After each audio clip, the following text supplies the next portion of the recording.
Jadi saya dukung Pak Ari ini tadi karena ini adalah cikal bakal ketahanan negara, yaitu ketahanan pangan. Berita-berita perjuangan yang semoga Allah menerima semua kebaikan yang sudah dilakukan dan semoga mudahkan semua kebaikan yang direncanakan.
Kita akan menyambut MC nasional kita.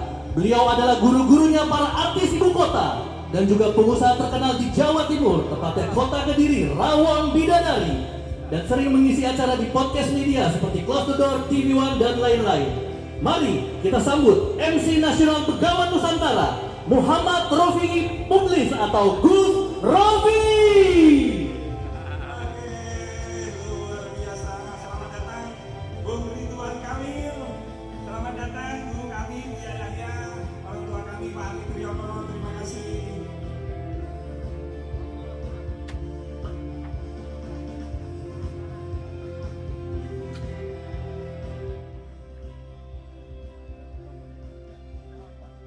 Oke, assalamualaikum warahmatullahi wabarakatuh. Assalamualaikum warahmatullahi wabarakatuh. Saya hadir di sini ingin memberikan doa, ingin memberikan rasa bahagia. Tadi dari Bandung 5:30, ya mohon maaf terlambat sedikit. Jadi tujuan saya, Bapak-bapak semuanya, pengen membuat edukasi, mengajak seluruh masyarakat, ayo bangkitkan peternakan lagi. Biarpun kita itu kalau nggak mampu minta kan boleh, tapi Nabi Muhammad mengatakan peminta-minta itu bukan sesuatu yang boleh. Bismillahirrahmanirrahim semuanya. Semoga ini tempat berkah untuk yang berjuang di dalamnya dan berkah untuk menyaksikan, berkah untuk umat semuanya. Berkat Sayyidina Muhammad. Al-Fatihah.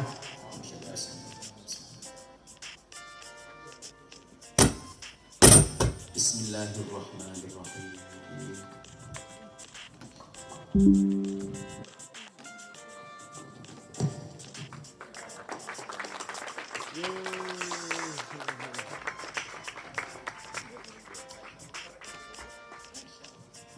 Dibuka oleh Bapak Ridwan Kamil dan Buya Yahya.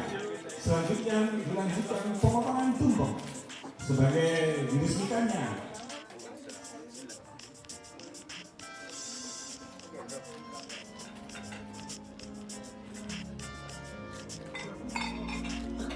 Dengan ucapan syukur kepada Allah, semoga tempat ini menjadi tempat yang berkah, tempat yang memberikan maslahat untuk tetangga, untuk saudara-saudara yang ada di sekitar sini terutama, dan tentu untuk Indonesia, negeri yang penuh dengan kekayaan alamnya, tanah yang subur seperti apa yang disampaikan Pak Ridwan Kamil.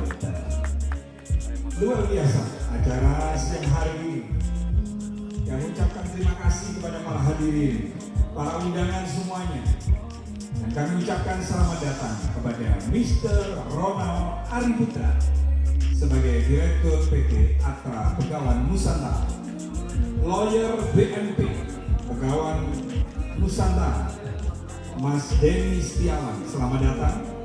Pak D. Harmanto, sahabat Pak Ari Tiono, kami ucapkan selamat datang. Bapak Irjen Makbul, mantan Sekjen Menko Polhukam. Ya, Indonesia itu butuh ketahanan pangan. Karena perang di masa depan salah satunya adalah perang perebutan sumber pangan. Nah, kita bangsa Indonesia harus punya semangat kemandirian, dan kemandirian itu paling jelas hari ini yang dilakukan oleh Pak Ari Triono LSAJ menjadi yang terbaik, harus bisa diduplikasi di seluruh Indonesia, dan selalu dekat dengan nasihat ulama, itu yang luar biasa. Jadi nggak hanya ngejar cuah, ngejar apa, tapi dakwah menjadi penyeimbang dari hidup di dunia melalui tujuan ketahanan pangan. Makanya saya hadir sebagai sahabat Pak Ari. Tentang kabinet perizinan berusaha di Indonesia sedikit. Ya, itu juga curhatan Pak Ari harus kita aspirasikan ya.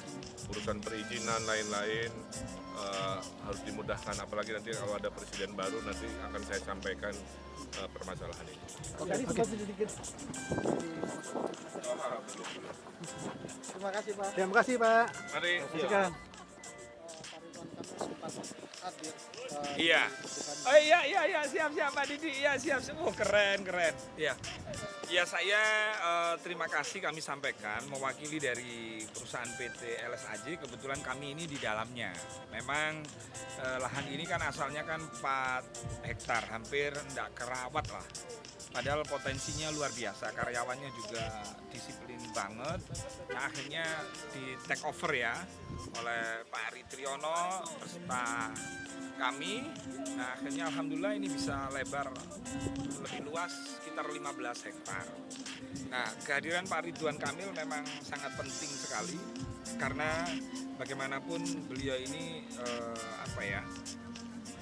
mantan pemimpin ya Gubernur Jawa Barat, terus pola pikirnya sungguh ke depan itu bagus sekali. Jadi kita tidak ada kaitan dengan Pilpres ya, 01, 02 nggak ada. Ini memang sudah direncanakan dari awal bahwa nanti kita memang mengundang Bang Ridwan Kamil, karena Bang Ridwan Kamil sangat dekat dengan direktur utama kami yaitu Pak Ari. Jadi seperti yang disampaikan, nah Bang Ridwan Kamil ini termasuk bantu perizinan sama teman-teman yang di Gapusindo juga gitu kan. Jadi nanti semoga ini bisa bersinergi. Kami undang juga Buya Yahya pada hari ini, sehingga tidak hanya melulu hubud dunia, tidak hanya melulu urusan dunia saja, tetapi bagaimana ketika ini menghasilkan rezeki halal berkah, nah bagaimana rezeki itu bisa dimanfaatkan, termasuk Pak Ari itu juga mendirikan pesantren gitu loh. Itu ya. Nah, Gus tadi ini kan Kang Emil sendiri menyatakan bahwa kalau nggak bangun masjid, gua nggak bantu. Nah ini gimana?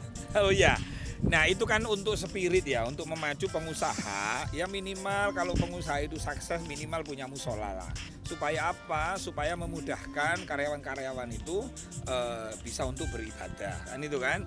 Terus kemudian karena ini karyawannya banyak, tempatnya luas, nah kami membangun masjid di sini ya, atau musola itu.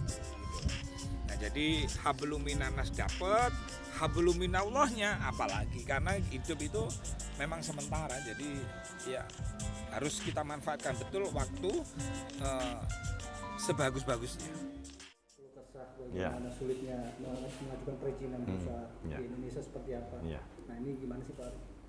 Ya sebetulnya memang itu suatu tantangan buat kami selaku pengusaha ya. Memang selama ini kan kayak ada suatu tidak kehadiran pemerintah terhadap pihak pengusaha-pengusaha seperti yang kami lakukan dengan kawan-kawan kita di Gapusindo itu. Apalagi ini menjelang musim Idul Fitri, Idul Adha, izin tidak keluar, malah informasi baru hari ini terbit izin itu pun baru disposisi ternyata, belum izin resmi dari Pak Menteri lah. Kita butuh waktu paling tidak 4 bulan untuk penggemukan itu, untuk maintain dagingnya supaya layak, punya untung. Kalau kita hanya trading, beli bibit, jual lagi, kita nggak mau seperti itu programnya. Dan memang kita selalu gelisah setiap menjelang Lebaran Haji, Idul Fitri, selalu dinyatakan daging langka yang di kambing kita kan selalu kita ini selaku peternak atau feedlot itu. Merasa nggak dapat perhatian nggak sih Pak? Ya bukan merasa lagi, seolah-olah kita dilupakan. Dan selalu jadi kambing hitam kalau ada kekurangan daging selalu feedlot disalahkan, alasannya dengan berbagai macam cara. Padahal itu udah biasa permainan tengkulak ya. Karena kalau kita lihat dari sisi impor daging itu kan sangat menggiurkan dan menguntungkan. Kita bicara fair saja dan saya selalu bicara di grup bahwa impor daging kerbau itu lebih menguntungkan daripada ternak sapi. Terutama dengan kerbau India ya. Ya, jadi kita selaku peternak-peternak sapi ini ya merasa seperti ditindas. Saya selalu bicara vulgar di mana-mana baik itu di grup maupun dengan pemerintahan karena saya sudah berbuat banyak untuk petani dan kita siap juga menjadikan sekarang ini kita untuk pelatihan petani ternak nasional kita siap memberikan pelatihan gratis. Harusnya tuh pemerintah hadir dikasih kemudahan fasilitas apa yang kita lakukan gitu Mas. Pak, dengan kehadiran Pak Ridwan Kamil, apakah ini akan menjembatani ke pemerintahan berikutnya? Ya, kalau saya lihat pertemuan beberapa kali saya dengan beliau sangat mendukung, support sekali apa yang saya konsepkan, apa yang akan kita lakukan ke depan, bahwa saya selalu bicara dengan beliau bahwa kalau pemerintah mau berkah ya harus dari petani dulu, baik itu petani beras, petani jagung, kedelai, apapun petani ternak itu diutamakan. Karena kalau kita nggak mengacu kepada program swasembada daging maupun beras maupun yang lain, mau seperti apa ke negara Republik ini? Kapan petani terangkat kehidupannya bisa makmur, bisa sejahtera? Kalau nggak bisa swasembada daging. Ya mudah-mudahan dengan programnya yang nomor 2 ini menang dengan program susu gratis, makan gratis ini bisa mengimbangi pertanian, jangan nanti semuanya impor daging, impor beras, impor, ya masyarakatnya tenggelam lagi, miskin lagi, nggak sejahtera lagi. Kalau boleh tahu dari PT LSAJ ini programnya peternakannya seperti apa aja?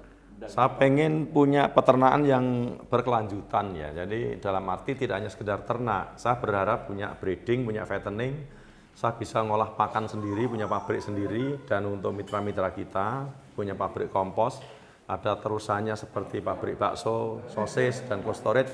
Kita kebetulan sudah beli juga kemarin pada saat kita berkunjung ke Hong Kong ya. Pak, di peternakan ini sendiri itu hanya sekedar pembesar atau memang mulai pembiakan? Kita sudah ada breeding atau pembibitan ya, kita sudah ada rumus pemerintah kan cuma 3% betina, sisanya pejantan. Justru kita berbalik, kita ini sudah hampir 60-40 yang kita pelihara di kandang saya ini. Malah justru kita yang di sini itu udah 40% betina, 60% pejantan. Kalau ternak kami yang di NTB itu full khusus breeding. Ya, sama kita punya RPH juga di NTB.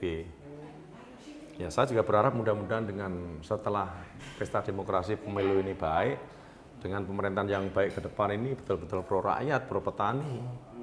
Harapannya ke sana. Pak, menjelang sebentar lagi 2 bulan lagi Idul Fitri, Idul Adha. Ada persiapan nggak? Karena kan kelangkaan dari kadang-kadang membuat orang agak pelan. Kalau persiapan saya rasa kami sebagai peternak tidak mungkin ya, karena izin hari ini baru berproses. Kita paling tidak sampai ke Indonesia lagi makan waktu 2 minggu untuk pengapalan. Lah, sapi bisa layak jual itu paling tidak kita rawat selama 4 bulan. Iya, tidak mungkin kita ngejar dengan target bulan Maret sudah mulai puasa, awal April kita udah lebaran, tidak mungkin kita bisa ngejar harga daging murah, tidak mungkin. Saya prediksi daging bisa di atas 150. Untuk tahun ini? Tahun ini. Iya, sekarang sapi mohon bisa dihitung. Kuota nggak ada kok. Baru hari ini dinyatakan tadi disposisi Dirjen ternyata. Ya, nah, sekarang kalau hari ini baru masuk disposisi, baru turun. Oke lah besok dari Pak Menteri turun. Lah sekarang kalau kita bayangkan, makan waktu 2 minggu lagi untuk persiapan sandar kapal. Masuk karantina segala macam, paling tidak 4 bulan itu baru layak jual. Pengusaha punya untung. Kalau sebelum 4 bulan ya daging belum terbentuk, masih banyak lemaknya. Itu yang kita khawatirkan. Yang terakhir Pak, harapan Bapak untuk pemerintah yang akan datang seperti apa harapan? Harapan saya ya khususnya bukan hanya peternak ya, ke semua lini lah, baik itu petani ternak maupun petani jagung, padi maupun yang lain harus ikut betul-betul hadir, betul-betul berpihak kepada rakyat membuat kebijakannya. Jangan impor digalakkan. Seperti beras hari ini Bapak bayangkan aja itu. 2,5 juta ton impor beras. Belum daging berapa, garam berapa. Kapan petani Indonesia mau makmur kalau pemerintah kita seperti ini terus? Saya berharap ya dengan mudah-mudahan dihadirkan nurani pejabat yang betul-betul berpihak kepada kami sebagai rakyat, sebagai pengusaha. Melihat pernyataan dari Pak Ari itu soal Pak Ari Triyono ini seperti samudra ya. Jadi pengetahuannya, pengalamannya, ilmunya luas sekali. Jadi yang diterangkan Pak Ari itu sudah benar dan itu harus betul-betul diwujudkan oleh pemerintah yang sekarang atau yang akan datang. Ya, saya kira itu mungkin ya, jangan banyak-banyak ya. Pokoknya Pak Ari top Marco top. Jos. Ya, gitu ya. Jangan lupa ya di-subscribe dan nyalakan lonceng notifikasinya.